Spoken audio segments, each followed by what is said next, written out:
Alright people, what's up and welcome back to another episode of the F1 2021 My Team series here on the channel. Hope you all had a good Christmas, hope you all enjoyed the holiday season, hopefully you're looking forward to the new year as well. Speaking of the new year, we do have another episode coming out this Friday, boys, on New Year's Eve, and it's going to be a big one, boys. I have now got my hands on a wheel and pedals, as many of you who know me in real life will know. I've got a wheel and pedals set up now, so this race in this episode will be the last race you actually see us on controller. Then on Friday's episode on New Year's Eve, we will be on wheel and pedals for the first time on the series, and just to warn you boys, it's a lot harder than controller. I'm like 2.5 seconds slower on wheel and pedals than I am on controller. It's going to take a bit of getting used to. We're going to have to bump the difficulty down, but hopefully in this race here in Belgium we can kick off some good form going into that Monza race, which will be on Friday. As you can see, well, if you didn't see last episode, don't watch it, it's a terrible episode, but the one before that, go and watch that one in Austria. That's a great episode. But last time out in Silverstone we had a stinker. Hopefully here in Spa-Francorchamps, the Belgian Grand Prix, hopefully we can redeem ourselves, like I say, kickstart some good form. We had a run of 5 podiums, I think, back to back, and so did Michael actually until Austria, and then we ended our 5 podium streak last time out in Silverstone. Can we get back on the podium today here in Spa-Francorchamps? Let's find out here in qualifying as we go into Q1. On the soft tyres at the moment, of course, being Q1. Best time so far is a 140.4, sat in P11 between the two Mercedes. Mercedes having an absolute stinker of a season this year, boys, on season 3 here in the season. I was going to call it the show, but it's not a show, it's just a YouTube series. 2 minutes left in the qualifying session now. Can we improve on our time as we go very deep at the end of the Kemmel Straight there and completely miss the apex? I don't even know if this is a good lap or not. We're currently 2/10 down on the delta, which is not a good sign. Now we're riding the grass. What am I doing? Am I drunk for this lap? I don't know why we're showing this, but we are actually increasing the delta. We've gone better through there, and we're using the Jarno Opmeer F1 esports tactics there. If you've just seen us riding the AstroTurf, careful you don't get done for track limits if you copy what I've just done on that corner there. Very easy to get done for track limits doing that, but it does give you the best run down into that sweeping, very fast left-hander that I forgot the name of. I was supposed to look up the corner names before this race, but I've completely forgot what the names are. But as we get towards this sector 3 of the track, which I call a straight, it's all bendy all the way round, but it's pretty much a straight. You just flat out, it's a little bit of steering input as you're going around it. But because it is such like a straight and you are flat out, you need to get a good entry or a good exit on the previous corner to get onto this, and we do that, and then that increases our time in the delta. Hit the bus stop chicane perfectly as we get on the DRS, and then cross the line. We bump the wall across the line now, but we go 2.5 tenths quicker, and that puts us above Bottas, above the 2 Mercedes now, into P10, and that's where we're going to stay at the end of the session. Lewis Hamilton actually getting beat by Pierre Gasly in Q1 there. What is going on with these Mercedes? Michael Schumacher up in P6, was it, in Q1? Let's find out in Q2 what the strategy is and what we can do. We're currently sat P11. We did try and qualify on the medium tyres, but we are going to go ahead. And stutter all episode. That's what we're going to go ahead and do. We're going to go ahead and switch to the soft tyres to try and set a better lap. Because obviously you need to be in the top 10 in Q2 to get through to Q3. Currently sat P11, it's not good enough on the mediums, so already at the end of the Kemmel Straights we're going to be 1.5 tenths up compared to the medium tyres, which was a 140.7 that we did set. And coming through this section now, I should have looked up the corner names, bro, but I just can't be bothered with that, you know what I mean? And then coming down towards this left-hander, is it Lacombe? I don't know, I'm going to stop even trying to guess the names of the corners, but we get a nice exit out of there. I think we're going to hit the Jarno Opmeer F1 esports tactic again, as you can see, riding on the AstroTurf, just the other side of the grass to get the best run down into this left-hander, and that's a sick tactic, bro, and if you don't watch F1 esports, you should, because you pick up on little things like that, which I wouldn't have known otherwise, Very hard corner to get right, that one. But then that little tactic gives you just that little bit of an angle into the entry of it. But anyway, getting back to sector 3 now, like I say, it's pretty much just a big straight. You need a good entry onto it, or exit out of the previous, I don't even know what the correct terminology is. The commentary is all over the place so far this episode, boys. So is the driving, but we're currently 3 tenths up, heading towards the bus stop chicane, kicking up some grass again, giving the Spa-Francorchamps circuit a quick do-over on the grass, you know, quick little lawnmower job. As we cross the line, 6/10 quicker, go purple in Sector 3 there, fastest Sector 3 out of anyone, but that's still only good enough for P7 right now. Behind the Alpine of Alonso. And at the end of the session, boys, we get knocked out in Q2, as does Lewis Hamilton in the Mercedes there in P11. Lando Norris, Michael Schumacher and Max Verstappen are making it through on the medium tyres, but everyone else knocked out, and Lewis Hamilton down in P11, boys, while Valtteri Bottas up in P3. What is going on at Mercedes? I do not know. What is going on at Alpine? How did they make it through? I do not know. Let's get to the race and see what happens. Welcome along then to the Belgian Grand Prix, the race that gave us the maiden victory for the Jordan team in 1998. And in the same team, the phenomenal debut of a young Michael Schumacher. There's always something special around one of the many corners of this fan-favourite circuit. Spa-Francorchamps then, a historic 19-corner circuit with a lap distance of 4.35 miles. There's over 100 metres of elevation change here, and with long stretches of the lap spent flat out, a good top speed will be vital for success. And with me as usual is Anthony Davidson. Why don't we discuss McLaren? What do you make of their performance so far this season? Well, the atmosphere within that team seems very positive at the moment. Everyone seems like they're in great spirits and having a lot of fun doing what they do, and that's definitely contributed to the performances we've seen. It's time to take a look at our starting grid for today's race. Max Verstappen put in a fantastic lap yesterday, and he starts from pole position, edging out Sergio Perez, who lines up P2. Looking at the rest of today's grid, we have Michael Schumacher, Norris, Valtteri Bottas and Leclerc, Sainz, Fernando Alonso, Ocon and Lewis Hamilton. The owner-driver, Gasly, George Russell and Mick Schumacher. Ricciardo, they'll be starting further back after an earlier grid penalty. Tsunoda, Lance Stroll and Sebastian Vettel. Latifi, Giovinazzi, Mazepin and Daniel Ticktum. And with preparations almost complete, let's head down to the track. Okay, here we go. I know what you can do. Don't let me down. As you can see there, boys, Michael sticking it on P3 on the grid after getting through to Q3 on the medium tyres as well. He will start the race on the medium tyres, as will we. We switch up the strategy, as you can see, to start on the medium tyres. Halfway through the race, boys, there is going to be a bit of rain, it says on the session forecast. So I wanted to start with the medium tyres. We'll get more into that later. But for now, it is lights out and away we go at Spa-Francorchamps. Good start from Michael. It looks like tucking in behind the Red Bull there, down into turn 1. We're going to full send it from way downtown, actually drop the car into neutral there, but we get the rotation out of the hairpin turn 1, and we're up, boys, from P12 on the grid up into P7 already as we head through to Eau Rouge. I forgot the name of the corner there, most famous corner probably in F1 calendar. Through Eau Rouge, side by side with Charles Leclerc, we have split the two Ferraris who are next to each other on the starting grid, Sainz and Leclerc. And at the end of the chemistry, we're going to send it up the inside of Carlos Sainz. Bit of understeer coming out of there. Probably push Sainz a little bit wide, probably a bit dirty from me, if we could see it from Sainz's point of view. But we go wide there, kick up a bit of gravel. That allows Leclerc and Ocon to make a pass on us. Now Sainz is behind us still, so Sainz obviously lost a few places there when we overtook him, but Leclerc and Ocon managed to get the place back on us because we went flying off the track there into the gravel, nearly completely lost the car and spun into the wall. That would have been a howler on lap 1 here. We're off to a bad start though compared to the soft runners. We obviously had a great send into turn 1, but there's Carlos Sainz fighting back against us now, wheel to wheel through the little chicane there. As you can see, it might be a bit of contact there, I think, between me and Carlos. A little bit of a bump. There goes Lewis Hamilton as well, who's in P10, remember. Lewis Hamilton wanting to send back and try and claim up a few places. He's actually overtaken Carlos Sainz now, and Lewis is going to try and make a move on us in a moment if he can make up the distance, if he can catch up the gap. And we've actually fell, boys, 1.7 seconds behind Esteban Ocon here on lap 1 of the race. Not what you like to see.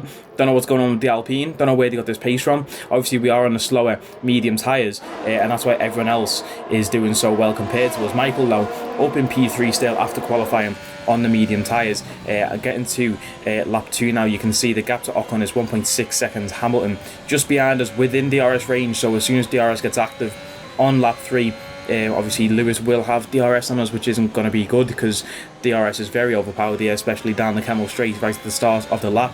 If you've got DRS on someone on a slipstream there, it's just game over. You know, you're not gonna hold a position there. It doesn't matter how much battery you do use, you're not gonna keep that position. We go a little bit slow and wide there, and that allows Lewis to go up the inside. Nice overtake from Lewis Hamilton. He's on a mission to try and charge up the pack from obviously P11 on the grid, was he? Stinker of a qualifying session from Lewis Hamilton in Q2. I think that's the first time in this career mode he's gone out in Q2. But yeah, the Mercedes just not looking very good in this career mode. At the end of lap 3 though, you can see we have caught up to the Alpine of Esteban Ocon. We are actually within DRS range of Lewis Hamilton. We managed to stay there within that 1 second gap, and Lewis has managed to pull us along, but yeah, Lewis has managed to drag us along the track, and like I say, coming out of turn 1 in Belgium, it's pretty much a flat straight line again, like I mentioned at sector 3. Once you come out of the hairpin of turn 1 here in Belgium, it's full throttle the whole way down till the end of the Camel Straight. So you need a good exit out of turn 1, then you get DRS down the Camel Straight. As you can see, Lewis making a pass on Esteban Ocon there. As we get to the end of the Camel Straight, we're not within range of Ocon to make a pass, but hopefully that will be coming soon. We are obviously faster than Ocon. He was 1.6 ahead of us. Now he's only, well, I can't see the interval, but he's obviously right in front of us, as you can see. But Carlos Sainz right on our gearbox. It looks like Ocon might have pulled a bit of a gap. As you can see, he has. You can see him just in front of us there. Sainz definitely closer to us than we are close to Ocon. Daniel Ricciardo close to Sainz as well. He's looking to make a move. On lap 4 here, boys, we actually went purple in sector 1. Like I mentioned, it's pretty much just a straight line, sector 1, once you come out of the hairpin.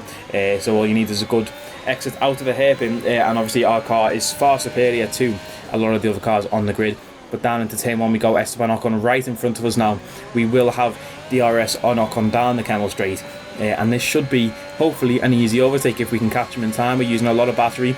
Our car is so upgraded now that we can pretty much use battery or ERS deployment, if you want to call it that, for the whole lap, and not have to worry about running out of battery charge, you know.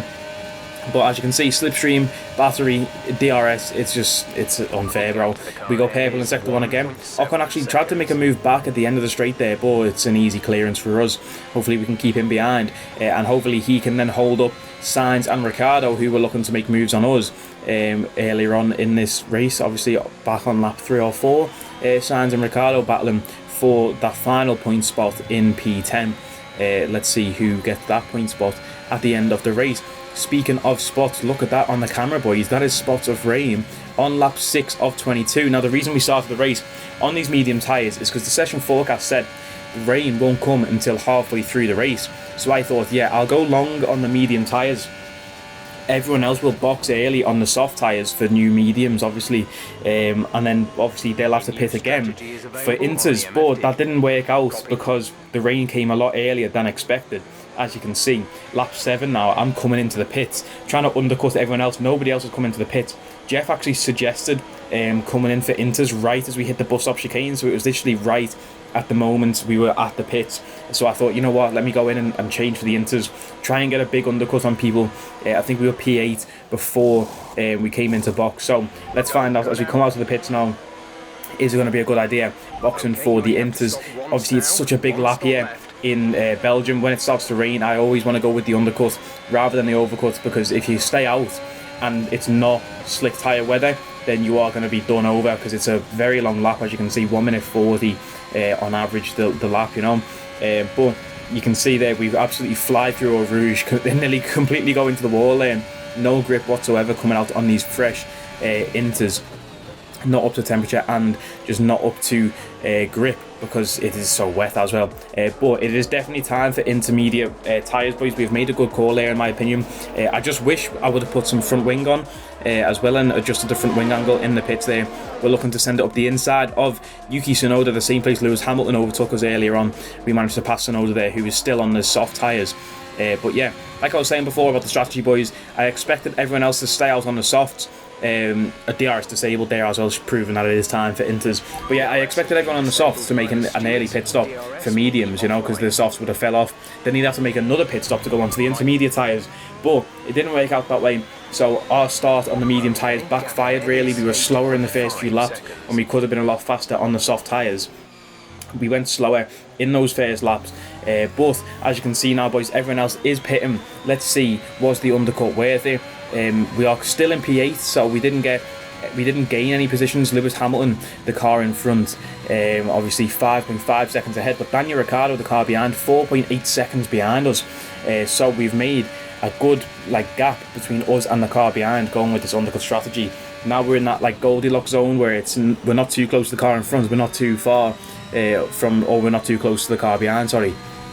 So we're kind of in that limbo zone where it's okay, are we just going to finish P8 now? But Daniel Ricciardo has managed to make up a lot of time, boys. Obviously his tyres will be a few laps younger than our Inters, but yeah, look at the delta in the top left. He's gone from 4.8 seconds to 2.3 seconds in 2 laps. But Sergio Perez out of the session, that's going to be massive because that's a car that is in front of us, so that's a guaranteed position gained for us because Perez is now out of the session. No safety car or anything like that, it's just a casual engine failure retirement. As we get to lap 11 though, boys, halfway through the race now, you can see Lewis Hamilton, the gap which was 5.5 seconds after he came out of the pits, is now 10.2 seconds, and the gap to Ricciardo, which was 4.8 seconds, is now 0.3. So we are definitely slacking in pace compared to the cars around us. Like I say, I really wish I would have adjusted the front wing angle.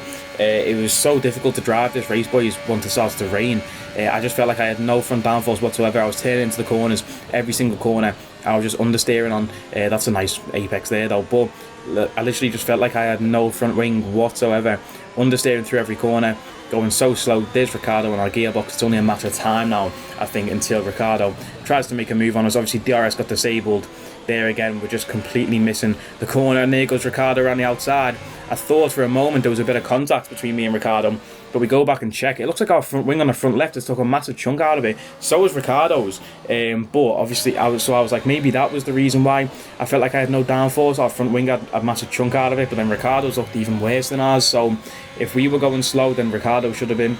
But obviously Ricciardo has flew past us, and now he's flying down the straight here and making a gap to us. But I do think he actually boxes again here. We're on to lap 17 out of 22 now. Ricciardo is gone because he has boxed. The gap to Hamilton we've actually brought down slightly, but it's not really much of an impact, you know. But Carlos Sainz now the car behind us. And no, we haven't. Ricciardo hasn't boxed. Sorry, he's just overtaken Leclerc and Hamilton. Daniel Ricciardo had some unreal pace. I don't know where he got it from, to be honest with you, but you can see now we are battling the car, checking the weather report.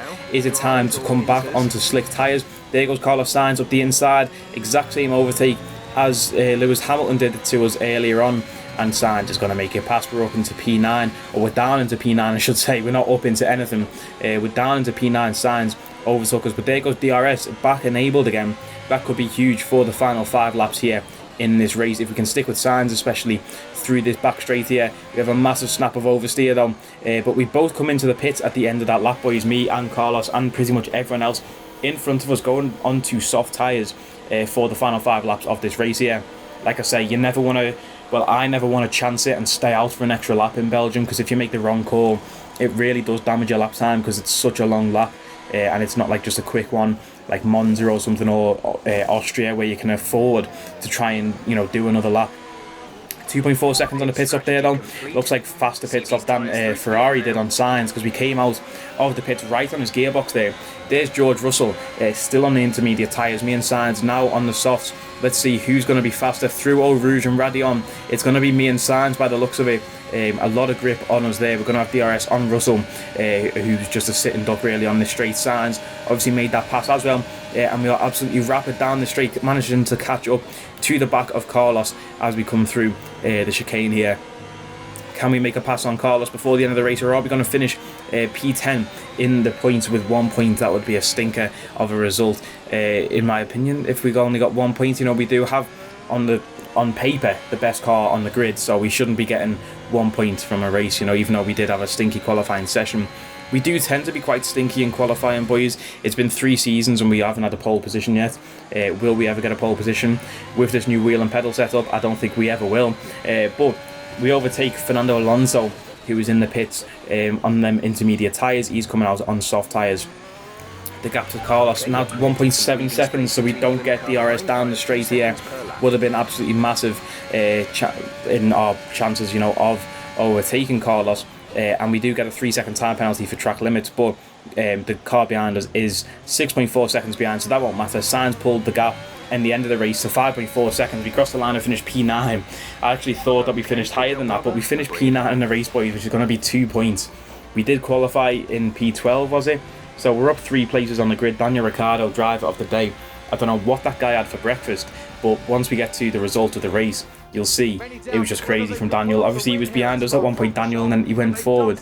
And I think he finished in P4. We'll have to check the standings at the end of the race. But Valtteri Bottas actually wins the race. Lewis Hamilton obviously had a stinker in Spa this season. For us on the game, not in real life. He obviously got a podium in real life, but Lewis had a stinker and Valtteri went and won the race. So that's a bit mad. I think it was Max in P2, and let's see who was in P3. It's the German man. It is Michael Schumacher getting P3, carrying the team to the Constructors' Championship at the moment. And yeah, Michael on the podium yet again. You love to see it. I think he started P3 and finished P3, so very consistent from Michael. You love to see it.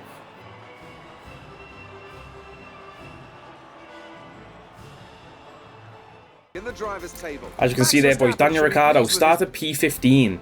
Well, you can't see because it's skipped now. I think he started P15, that just said. And then he finished in P4. Just absolutely crazy. I don't know how he managed to overtake us, then overtake all those cars in front of him. Don't know what he had for breakfast, like I say. We're currently 3 points behind Red Bull in the Constructors. We need to pick up our game, hopefully on Friday's episode, New Year's Eve, wheel and pedal special. Hopefully we can, improve that gap between me between us, me and Michael, and Max and Sergio over at Red Bull. Obviously, I don't think we've had a 1-2 yet, me and Michael. So we need to start doing that. A 1-2 podium finish between me and Michael. Hopefully in Monza we can do that. It is, of course, our team supplier's home Grand Prix. We do have a Ferrari engine in the car, so we do want to show out in Italy and hopefully have a good race. We upgrade our fabrication in the durability department there, though, to Spec 2. And then we also upgrade it again to Spec 3. So we should have a Spec 3 durability department, finish off the R&D tree before the end of this season. Just used a bit of extra cash there to finish that off. But boys, like I say, that is going to be it for this episode. If you have enjoyed, like, comment, share and subscribe. 2 stinky races back to back in the season. Hopefully we can redeem ourselves in Monza with the wheel and pedals. If you're excited to see that race, make sure you check it out on Friday. Hopefully you've had a good Christmas, enjoy your new year, and I'll see you on Friday, boys. Take it easy.